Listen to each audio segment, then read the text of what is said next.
Welcome to Sister Talk. And shout out to Moves Global for shooting this awesome video. It's your girl Key. And it's your girl Keish. And today we have our sister Nadi as a guest. I want to start off today with a quote.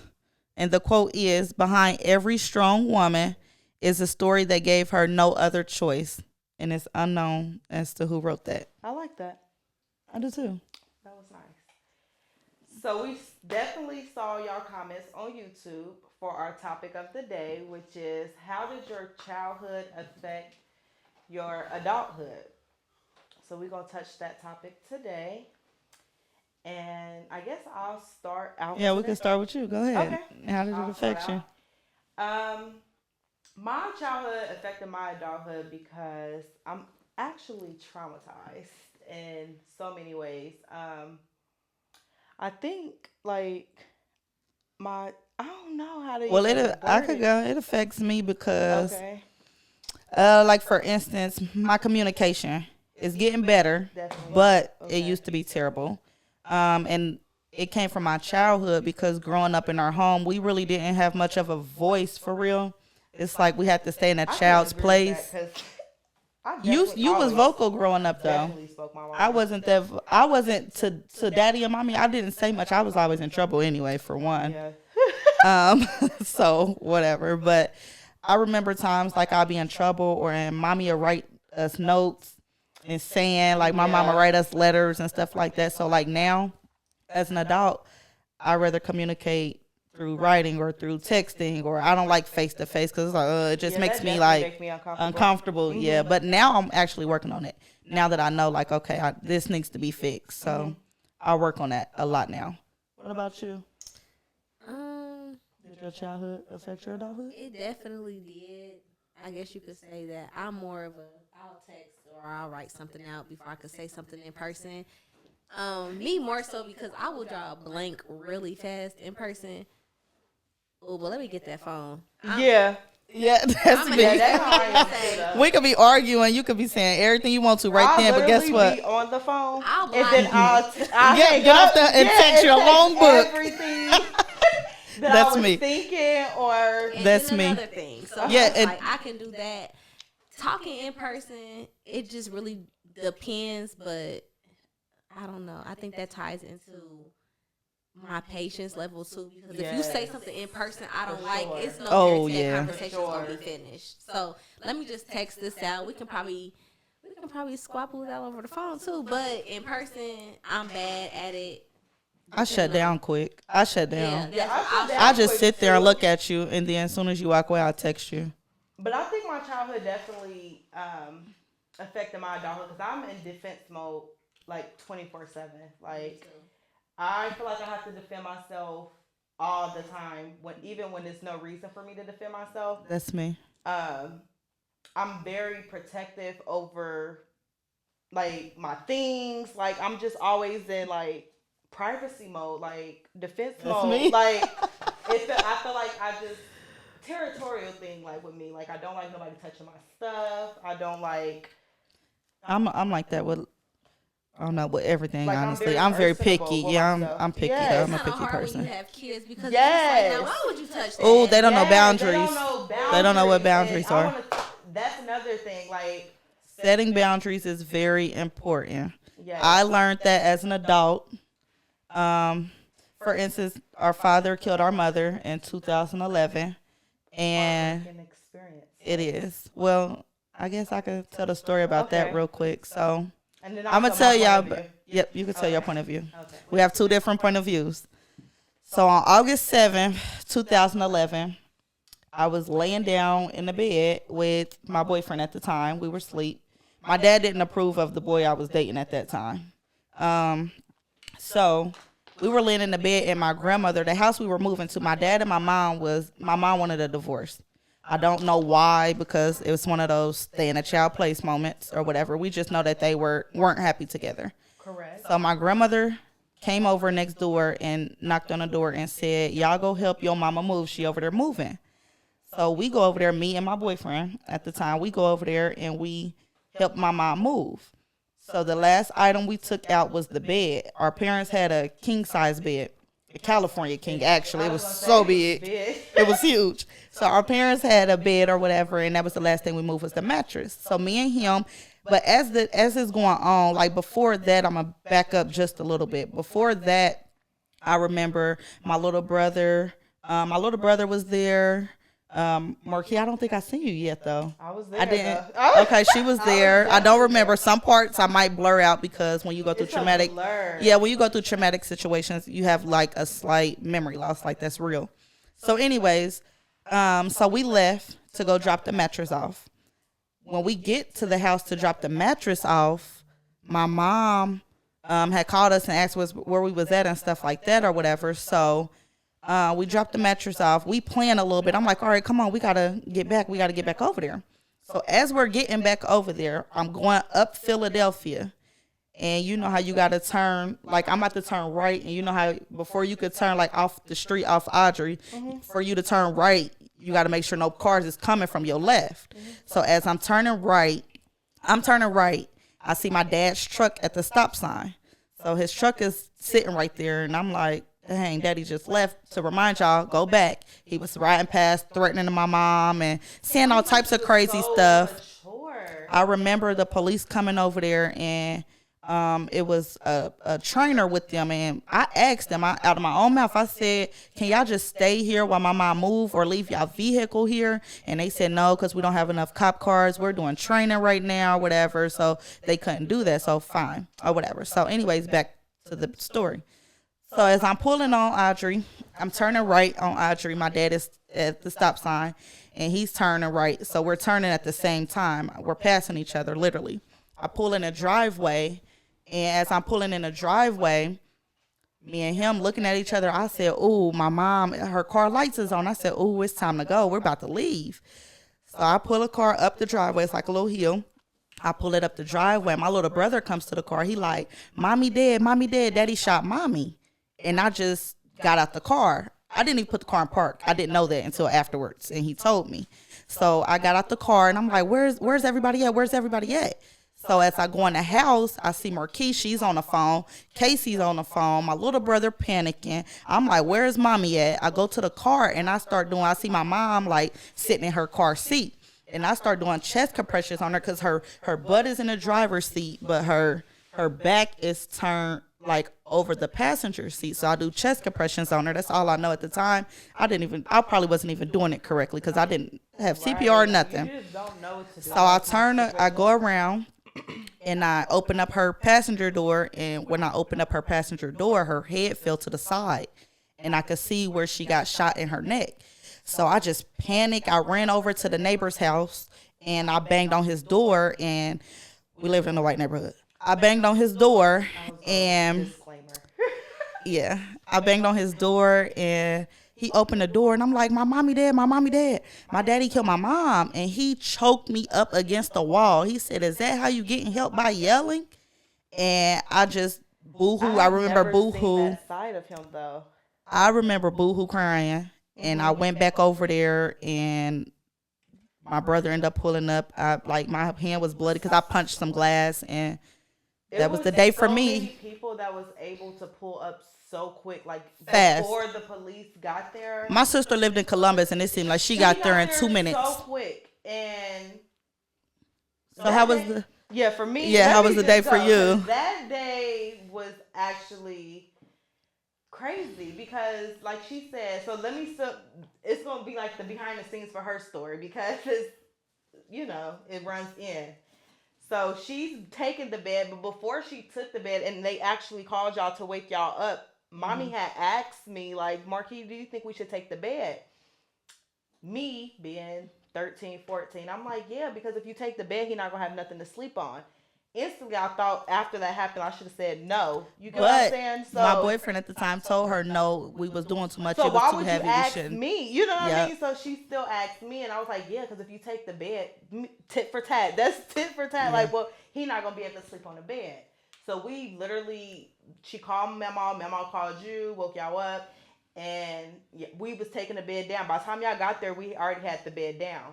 Mind you, while we're taking the bed down, he's riding past. My dad is riding past, like the house, and she called the police and let them know like he was taking like the furniture off the house, like the fireplace. He would take the doors off, just being He petty. took all our DVDs, y'all. We Took had all the DVDs. So thousands of we had DVDs. like every movie that came out, and if y'all been in our basement, y'all know. If you know, you know. So he took all the DVDs. So at this point, she's like frustrated with the whole situation. Hmm. So he's riding past. He's flicking me off. Like he's very immature the whole day. So by the time y'all took the bed and y'all was on y'all way back, that's when he came back, and we were ready to go. We were waiting for y'all to come back to take that one little pal, and Mm. he just pulled up, and she was like, Marquis, call the police, and let them know I have a restraining order on your dad. So something told me to grab her phone too. So I'm grabbing her phone, and I'm calling her boyfriend at the time, and then I got my phone, and I'm calling the police. And Casey on the phone with Memo. Casey wasn't on the phone though at the Okay. time. Kobe was where we were, and we like, I don't know. She just went down the stairs, and then she went outside, and then Hmm. I'm like, Pat. I hear Pal, and then I'm in the basement area by our side door. So when I hear Pal, if you know me, I nervous laugh. So any situation, it's not funny, but it's like, damn, this just really happened type of thing. So I'm nervous laughing at this point. Like, he just shot in the air. Because who would think that he's about to really shoot your mom? So I told Hmm. the police, I'm like, can y'all just get somebody? He just shot in the air. So I run up the stairs quickly. Mind you, I'm on two phones. So I'm like, I can't really do anything. So I got both phones in my hand, and I'm like, oh my God, pal, he just shot my mom again. He just shot my mom again. So we seen it. So me and my brother standing at the side door. We didn't know if we didn't know at the time if she was dead or not. He literally went back to his car, and I definitely seen a passenger with him. And he, Mm. he sat in the car for like 5 minutes. We were nervous at this point. That's when Casey got on the phone with Mama, because it's like, dang, he about to come back in here. You know what I mean? Like, so Hmm. we locking the door at this point, and I mean we're kids, so it's not we're not thinking to like go out there. It's just somebody with a gun. We're not going out there type of thing. You know what I mean? Like, Yeah. so Casey rumbling upstairs. I don't know what the heck she was doing. I swear to God, rumbling. Me and Kobe standing at the door, and it started raining. Yep. Mysteriously, it just started raining. Because It was when a I pulled up, perfectly sunny day that's what I today. had said. Yep. It just started raining, and then he sat in the car for 5 minutes, and he just pulled And off. that's That's when when I you pulled up. pulled up, Because I was like, damn, and it's raining. my grandma got there in like 2 seconds. It was just crazy, and I'm laughing at this point because I'm like, he did not just do this, or my mom is really like, why me type of thing. Like, I'm actually in shock.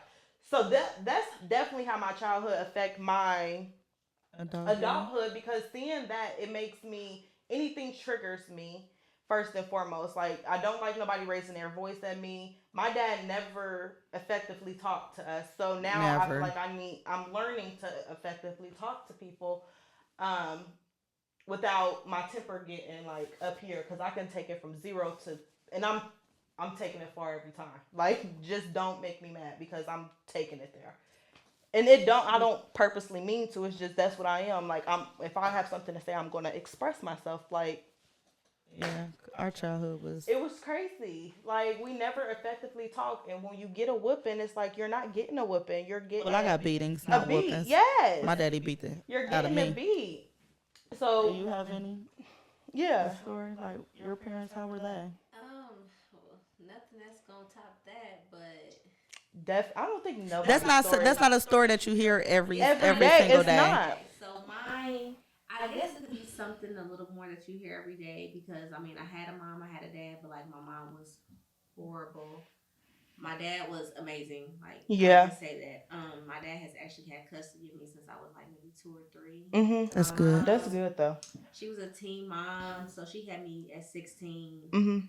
and I don't know. I guess just going back to it, my mom let people break her and my dad up, and I think that's just so stupid because if that's the person you love, you need to Why? fight, Right. why, and fight for that person because you didn't have any proof to go on. You're just listening to people. So that was one thing. She let people break them up, so they were Mhm. broken up. They were just co-parenting, and then she just used that as a crutch to just make excuses to be the person she Mhm. was. Like, okay, I'm a be half-assed, and then oh, okay, yeah, let me try a little drugs too. Like my mom Yeah. ended up trying drugs when I was little, maybe like 1, 2. She was Mhm. on drugs bad.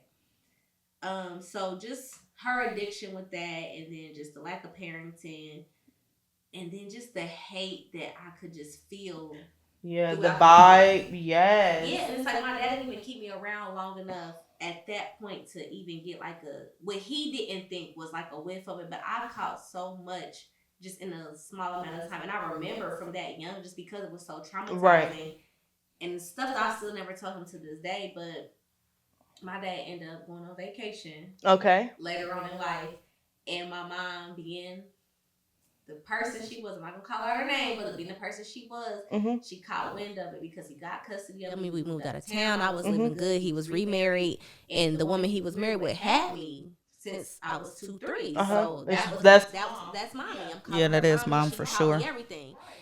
So she caught wind of my dad being gone, filed a motion for custody and child support and all of that. My mommy knew. She was like, okay, so I came down here for spring break one time, and she told my dad's mom, like, don't let Nautica go with her. I know she up to something. This lover of all things woman, oh, that's her mom. You know, she just wants to see her. Mm-hmm. She let my mom come pick me up that quick. Never went back. Never went back. At 28, I never went back with my mommy. So just being with her, it was literally like I woke up in a nightmare, y'all. Like, no lie. I went from living good, private schooling, just the only child. I had everything I wanted and desired. It's not even about material, but just like the peace of mind and everything. Mm-hmm. Being taken care of. It's like I woke up in a hellhole.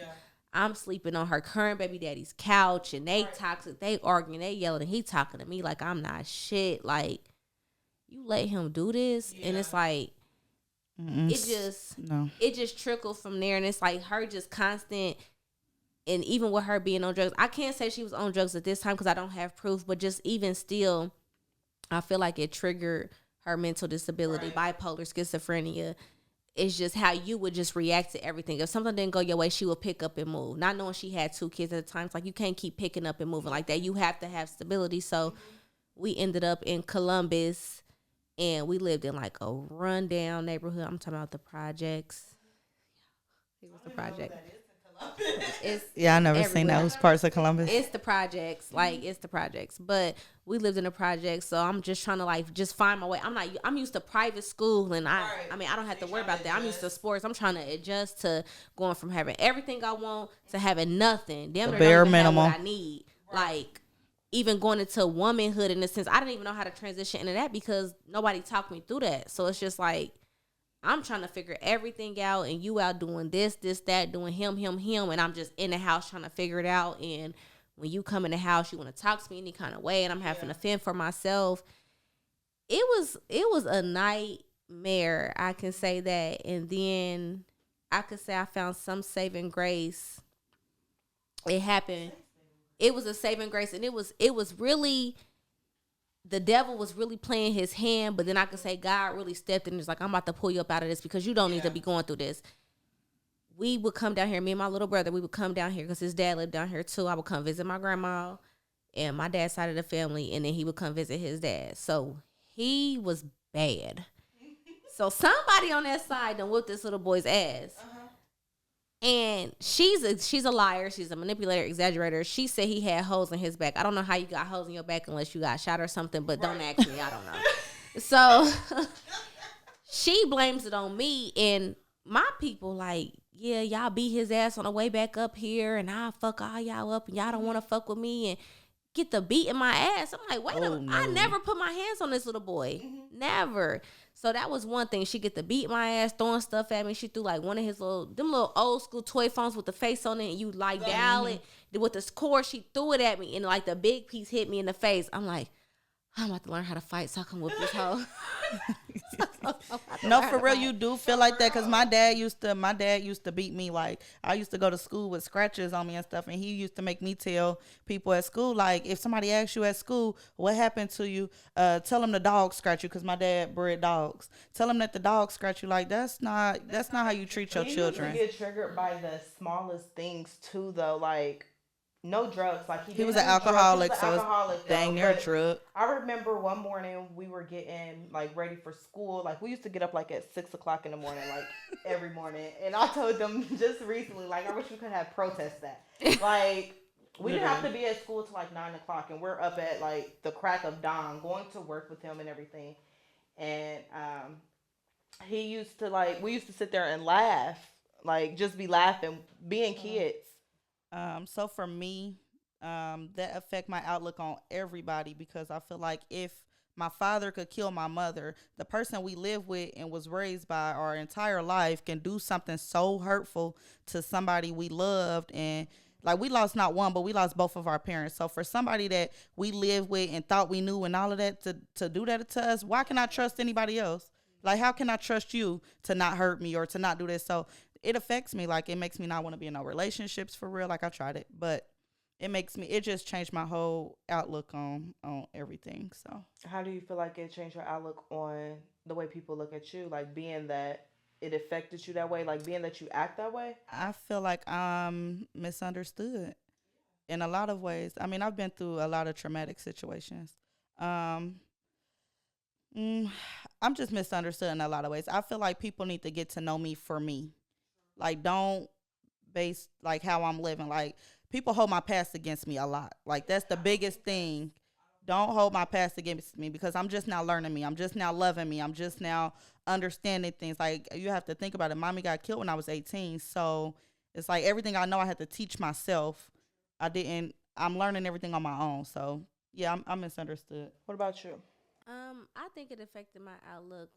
Um, Sort of in the same sense. I really don't trust, but when I do finally let my guard down, even if that person is not good for me, like how my mom was, I even in my adulthood years, I would still try to have this relationship with my mom and want to love her and want her to love me. And it's like, why can't we just bridge that gap between us?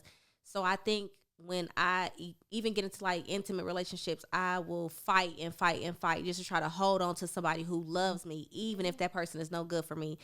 So I'm learning, like she said, I'm literally learning how to love myself now. 2 kids later, a lot of years later, just reflecting on that, I'm literally learning how to love myself because I've let how other people treat me, even though I didn't ask for it, affect how I operate in my life. And that's the only person suffering Right from now. it is me.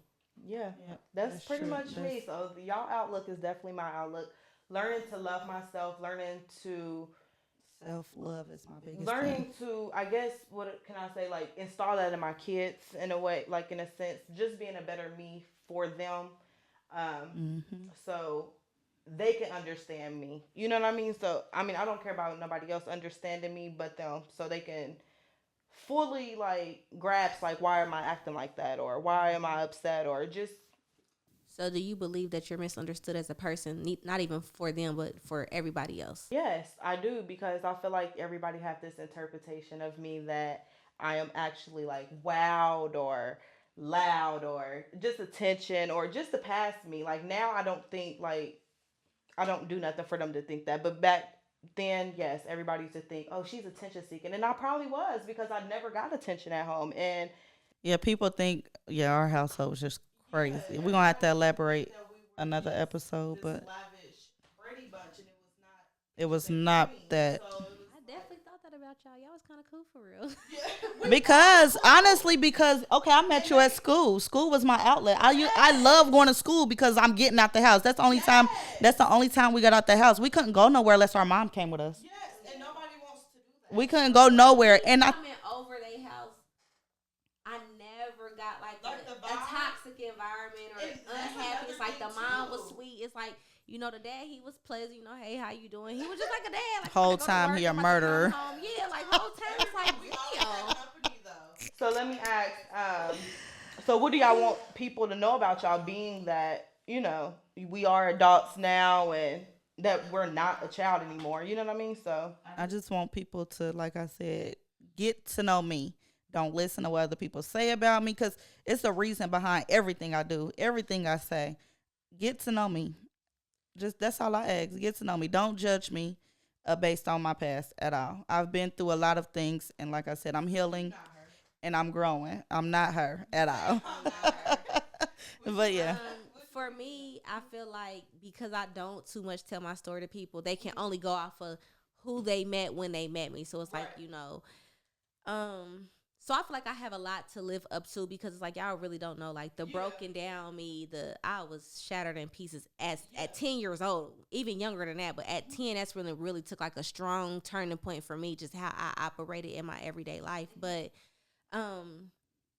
that's really is like I was counted out a whole lot, even as a child, from my own mom, the lady who carried me and birthed me. Okay, so just to go back a little bit about my dad killing my mom.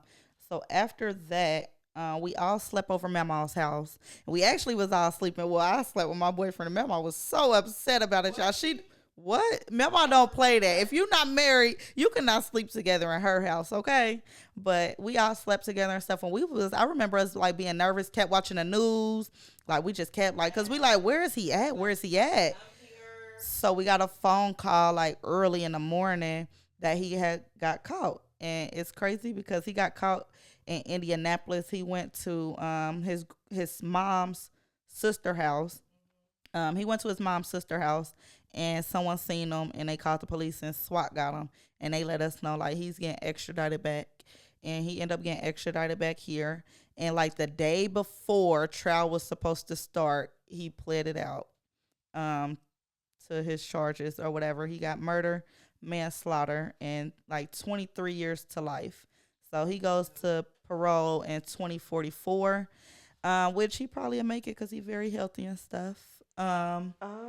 He's very manipulative, and I think that's another reason why he was like talking to us, like so he can use that against his parole. I didn't know. Oh well, he's been trying to appeal it. He's been trying to appeal it, but I don't talk to him. So he's very like he think he can beat the system, and he always been. He's like very that. smart, very smart. He is smart, but not too smart. Like yeah, because he wouldn't have got caught. Yeah, if he wouldn't have got caught. But I mean, still that was dumb because it's like you had witnesses there and they were kids. So what did you think we were gonna do? Oh, we don't know who did that. Right. I knew his license plate. Like I'm very smart too, so I'm in a safety bill and I'm telling everything. Like we was down there forever. I'm in a safety bill and they was like, do you know anything about him? DPP 6476. That's the license plate for real. Yep. But yeah. So yeah, that's that. He's in jail and life is great without him. I mean, I don't know. Well, sometimes I be feeling like I want to talk to him. Sometimes I don't. Yeah, sometimes I do. Because it's like he's still my dad. Yeah, it's just natural. Sometimes like I be crying just because I don't understand why my life is the way it is. Oh, I do that all the time. So yeah, I don't know. It's just an awkward like.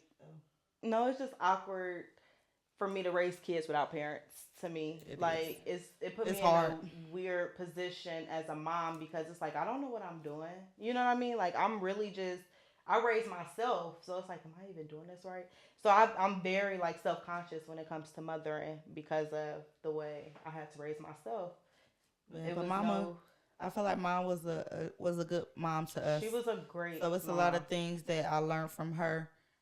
That I do with my children, but I will say the number one thing I teach my children, because my mom did not teach us this, is how to live without her. When my mom died, I did not know how to iron clothes because she still ironed our clothes early in the morning. I told Carlos that. I didn't know how to wash clothes because our parents washed our clothes. I still don't know clothes. how to wash clothes. He do the laundry. Our parents washed our clothes, folded our clothes. Sometimes all we had to do is put it in our drawer. Or if they mad at us or something, they put all our clothes on the couch and we gotta fold them and put them up. But it's a lot of things that we had to learn on our own that I just feel like we needed parents for. We needed them the most at that time that he killed her. Like, what the hell? But it's life and we learn from it.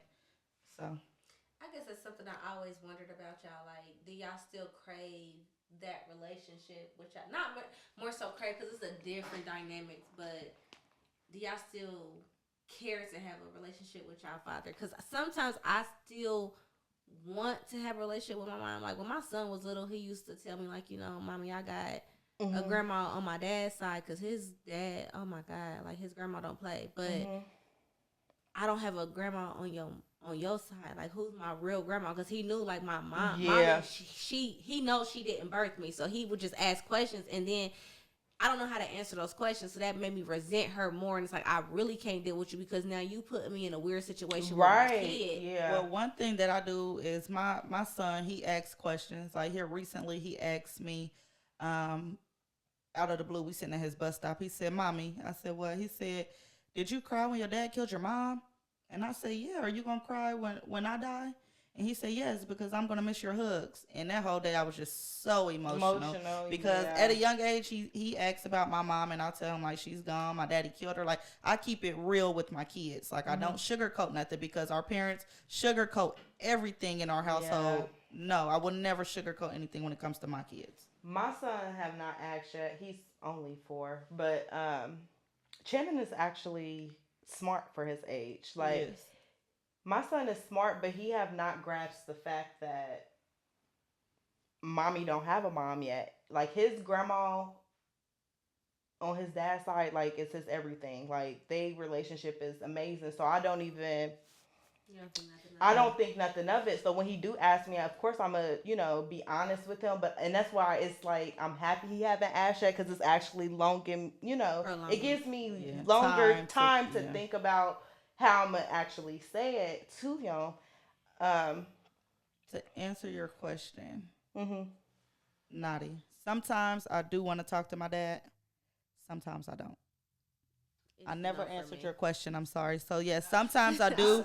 Sometimes I want to talk to him. Sometimes I don't. Like I start talking to him in 2019, and we talked for like a year straight. But it was like okay. So when we first start talking, he's so into God, and I had to let him know like he don't even cuss no more.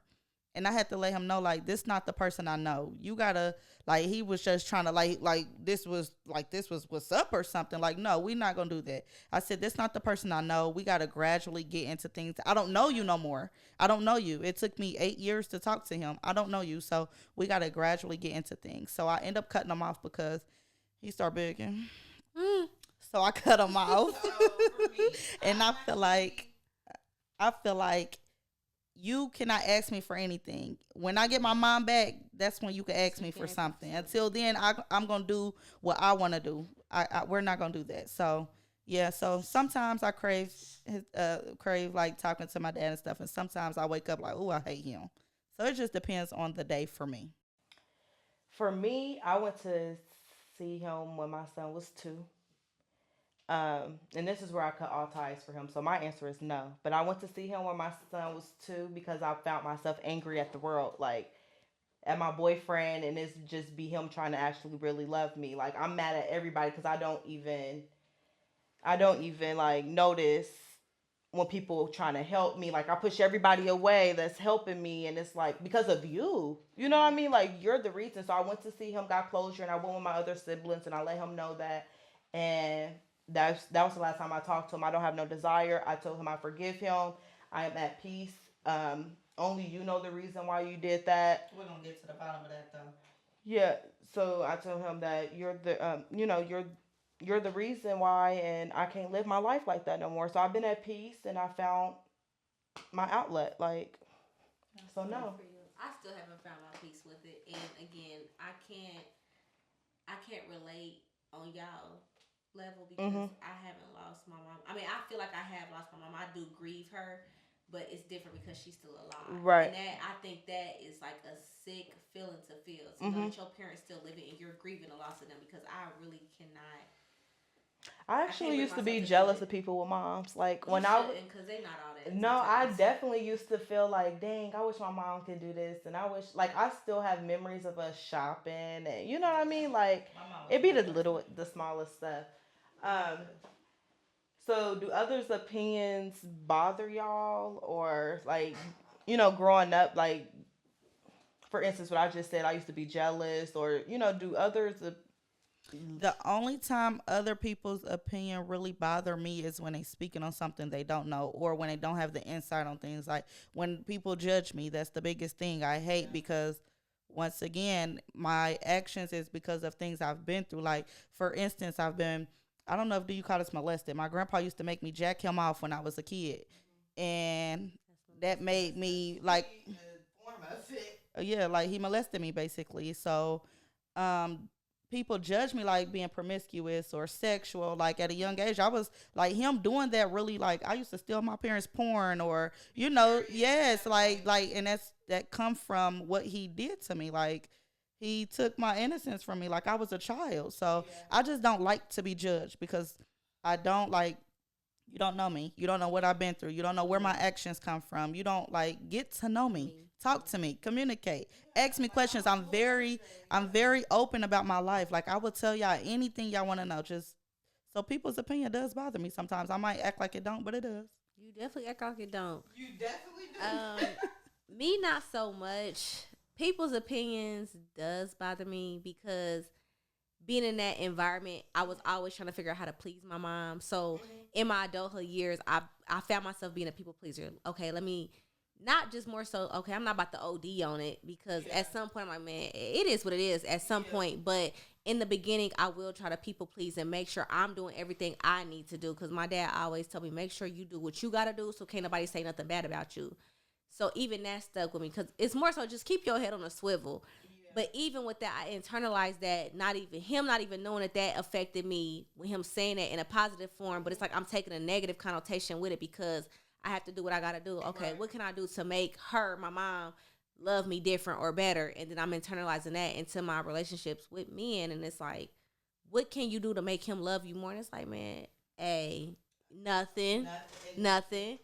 So, but even moving like that in my everyday life, it's like, okay, if somebody thinks something bad about me, somebody could say something negative about me, and I'm always going to try to figure out how to tell my side of the story because 9 times out of 10, I don't draw first blood on people. So it's like if I don't tell my side. I've definitely tried to, but I'm learning not to because it's like you're going to believe what you want to believe. No, that's how I feel sometimes. As long as y'all know, I never drew first blood. You're going to talk regardless. Yeah, and I move off of somebody like reaction. Yeah, that's my reaction.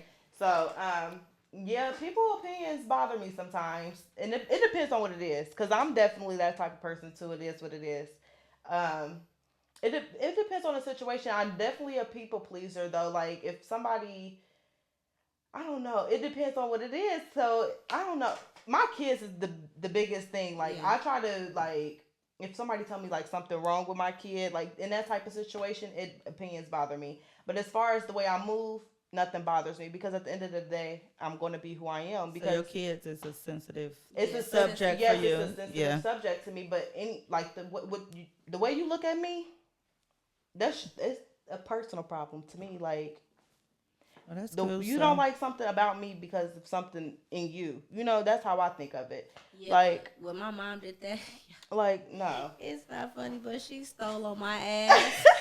That's not funny. It's not funny because my daddy drop kicked me and pulled my hair out. That day like, that he did that to you, I felt so bad. Like you got in my bed and everything, and I just had to ask you, and I was like, "Why do you do stuff?" Like, cause I felt so bad for her. Like looking back at it, I mean, it's funny now because I overcame it. I'm over it, whatever. But like back then, like my daddy really used to do some crazy stuff to me, like abusive, like pull my hair out, drop kick me, pull my hair out. And I'm putting the hair in my diary, writing why he did it, and it really wasn't nothing. Like I really didn't do much. One day he threatened to drown me in my dishwater because I sung Kaya, My Neck, My Back. He threatened to drown me in my dishwater, y'all. It's not. I got in trouble for not wearing my glasses to school, and it's like I don't even need the bitches. Like they wanted me to wear glasses so bad, and it's like I don't need them. I didn't even know that they knew I.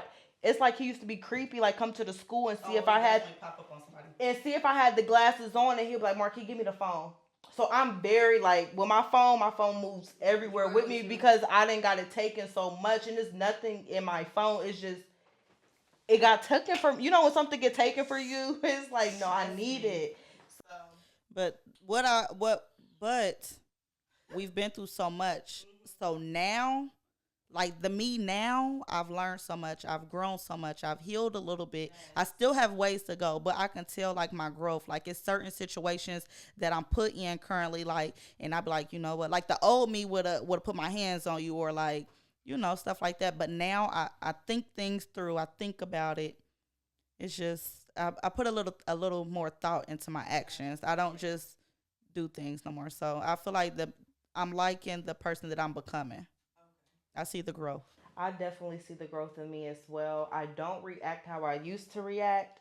I'm very I'm not gonna say nonchalant, but I am like at peace. Like I'm numb. yeah, numb. I'm numb to everything I done been through. I'm done reacting like in a non. I just want. I don't have to deal with anything I don't want to deal with. Like if I don't want to, I don't have to. That's just what it is.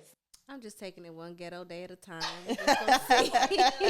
It's just no telling with me. I might be cool, I might not. Just depend on what day it Everybody is. got their days. So. Yeah. So the moral of the story is when life throw you lemons, make lemonade.